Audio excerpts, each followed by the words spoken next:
kunnafoni min bɛ di nanzarakan na o bɛna yɛlɛma aw ye todunkan na a bɛna lase aw ma seeru sila maraka faama fɛ sabula kunnafoni sɔrɔbaliya o ye kunnasiri ye. Maraka faama ka journal banbara bɛna lase aw ma ka sababu ɲuman kɛ malizoom.net ye. Maraka faama i bisimila bi kunnafoniw bɛ cogo di? Fanta Sidibe Flamuso bi donkibaru filɛ nin ye a labɛn bɛ fasiri jɛkulu maaw fɛ a bɛna lase ne Seyidu Sila maraka faama fɛ. Ibrahim Lam Fimani Kale Kale misirakaw ka kamalen ale bɛ suya kɔlɛ la. Radio Benkan kumasoba in kɔnɔ 97.7 tɔmi 1 fiɲɛ suru. Kunnafoni bakurubaw filɛ.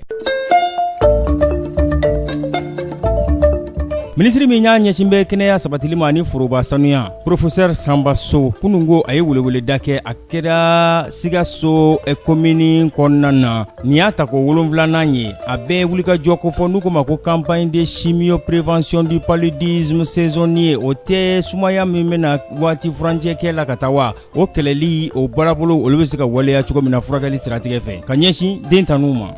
Section syndicale douane tɔgɔ la n'o bɛ sɔrɔ wolomasiri taabaw olu ko fɔ o tɔndenw u ye ɲɔgɔnna jɛrɛ kɛ taratadonya tɛmɛlen dunanjigiso la n'u ko ma Palace ACI 2000 la baarabolo bolila mun kan u ye u ka ɲɔgɔnna jɛrɛ lahalayaw san baarabolodalenw olu kunkanko kibaruyaw. Grâce Mali ale association ye mun bɛ ɲɛdama kɛ lahalayaw la n'a sigira sen kan AMSUNEM ale bɛna ɲɛdamakɛlaw k'olu cari kalata don ɲɛdama ko la jamana ɲamayasigi kalata an ka jamana kɔnɔ tako fɔlɔ juillet kalo tile 29 nata donkibaru la kumaba olu ye nin ye minnu bɛna walanwala aw ye sisan daani na.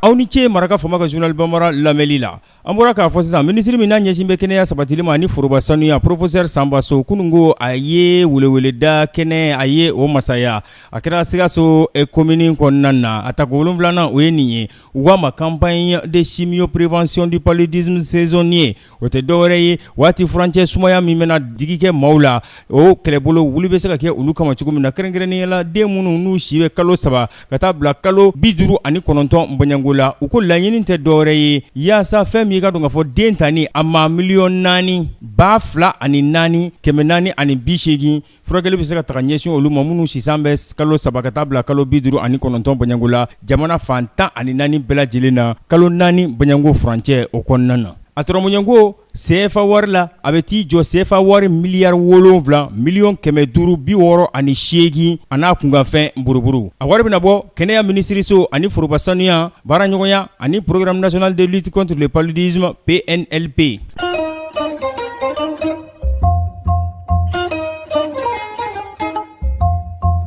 Section syndicale douane tɔgɔla ni olu ye sɔrɔbolo wolomasiri taaba ye o tɔndenw taratadonya tɛmɛni dunanjigiso la Palace ACI 2000 la u ye baarabolo dayɛlɛ u k'a ma conférence nationale statutaire a kɛra directeur général douane o tɔgɔla ale ɲɛna inspecteur général Ali Kulubali baara dayɛlɛ waati soliladon jɛkulu maaw section syndicale de la douane u ko u ye ɲɛdama kɛ u ka san baarabolo la wa kɔrɔdoni ani hakilijo caman kumakan olu fɔra u ye u ka douane ɲɛmaa fɛ Yakuba Katile a ko sinsin bɛ kɛ min kɛ kosɛbɛ baarabolo minnu kɛra jaabi minnu sɔrɔla sewa ka kɛ ni olu ye fɛɛrɛ kuraw olu ka sigi sen kan directeur général douane tɔgɔla Aliou Kulubali ale ko ɲɛmaayaso ani section syndicale des douanes ninnu kɔni ye baara ɲɔgɔnmaw de ye baaraw olu bɛ se ka jidi cogo minnu na biro kura o sigira sen kan maa 48 bɛ mun kɔnɔ Yakuba Katile o ɲɛminɛ b'a ale bolo ale seginna ka sigi a yɛrɛ nɔ la san 5 baarabolo waleyali la tuguni.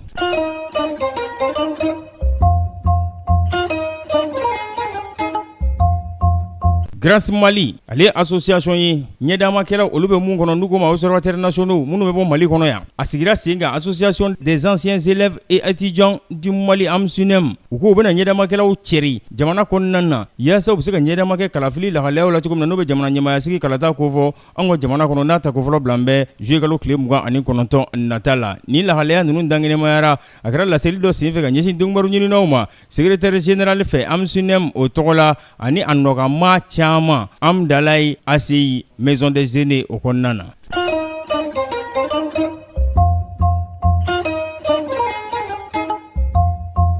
Farafina bondankun lahalayaw la wolomasiri taaba kelen n'o ye polisilaka ye ale kɔni ale facogo jugu yɛrɛ de tara ka ɲɛsin ale ma kunungo a kɛra Cameroun ye région na a kɔrɔyanfan ka taa woroduguyanfan fɛ ngilɛkan bɛ fɔ yɔrɔ min na ko nin kɔni ye waleyaw ye minnu bɛ kɛ kuma o kuma ka ɲɛsin wolomasiri taabaw ma maaw fɛ minnu ko tilali yɛrɛ ka kɛ ka ɲɛsin Cameroun jamana ma n'u k'olu ma ko séparatisiw nin kunnafoni ninnu a bɔra kunnafoni disira yɔrɔ caman na wa a bɛɛ bɛnna ɲɔgɔn ma nin bɛ dansigi bi laseliw la min labɛnna fasirijɛkulu maaw fɛ k'a lase a balimakɛ Seyidu Sila maraka faama fɛ Ibrahim Lam k'ale to suya kɔlɛ la ni Ala m'an ka jɔnya jɔna an na ɲɔgɔn sɔrɔ yan tarata don k'a sababu kɛ juma ani ntɛnɛn ale kana bilalen don ka kunnafoni kuraw k'olu lase aw ma aw ni ce maraka faama ka journal Bambara a lamɛnli la n'a b'a fɛ ka segin k'a lamɛn a bɛ taa cakɛbara bɔlɔlɔ sanfɛ n'o ye journal en ligne malizoom.net